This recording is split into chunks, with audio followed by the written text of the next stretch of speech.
Under the 2001 Korea-China Fisheries Agreement, South Korea and China established a jointly managed maritime area called the Provisional Measures Zone, or PMZ, in the Yellow Sea. This is the map that you see on your screen. The agreement was the first fisheries agreement between the two countries. It was designed to temporarily manage overlapping exclusive economic zone claims in the Yellow Sea. The agreement created the following. First, exclusive fishing zones for each country. Second, a jointly managed PMZ. Third, fish sharing zones. Fourth, a joint fisheries commission. And fifth, enforcement rules. The agreement encouraged transparency, rulemaking, and mutual consultation in the shared maritime zone.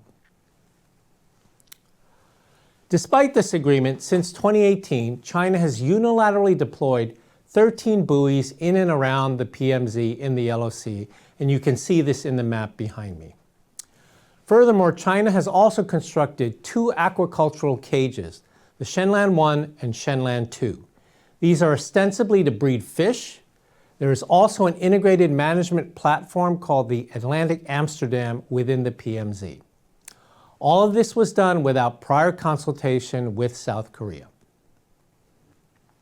We are now going to discuss in detail the different types of structures that China has built and why Korea is worried about the dual nature capabilities of these particular items. So let's first start with the 13 buoys.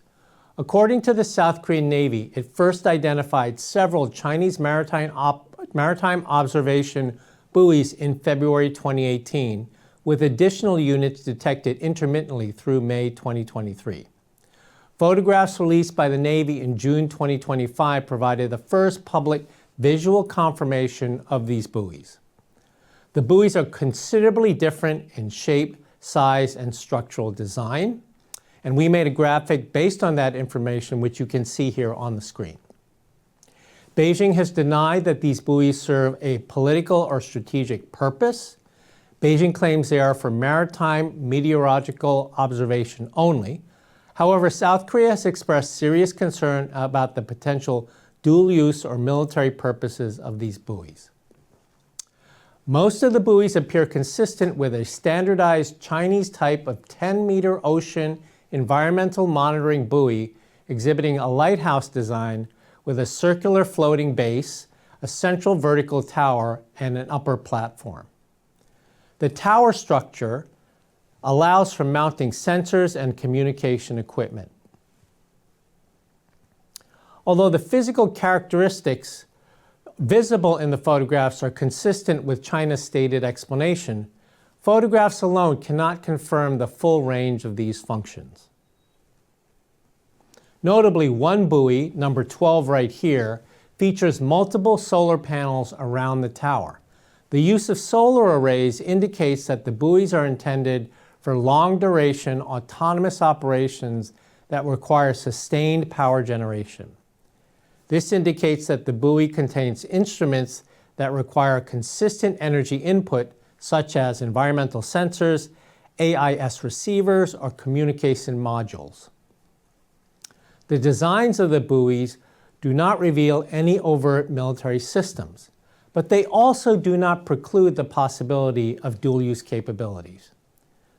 China's use of buoys in maritime disputes has been highlighted by their recent installation at another disputed maritime area, the Scarborough Shoal in the South China Sea.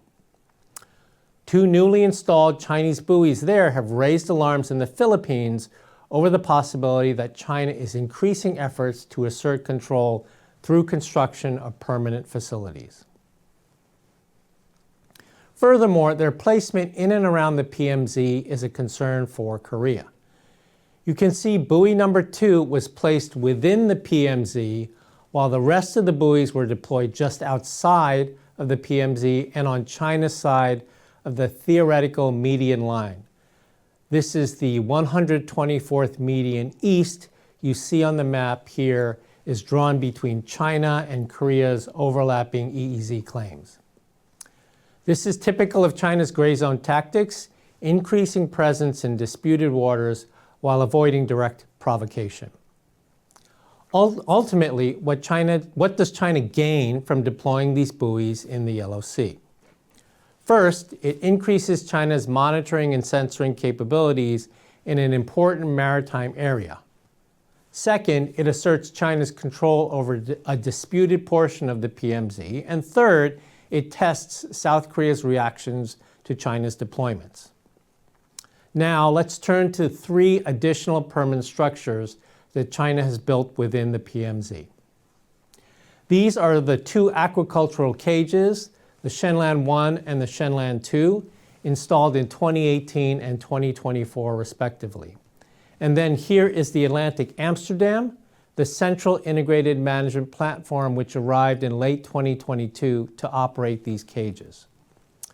What are these structures and why is South Korea concerned?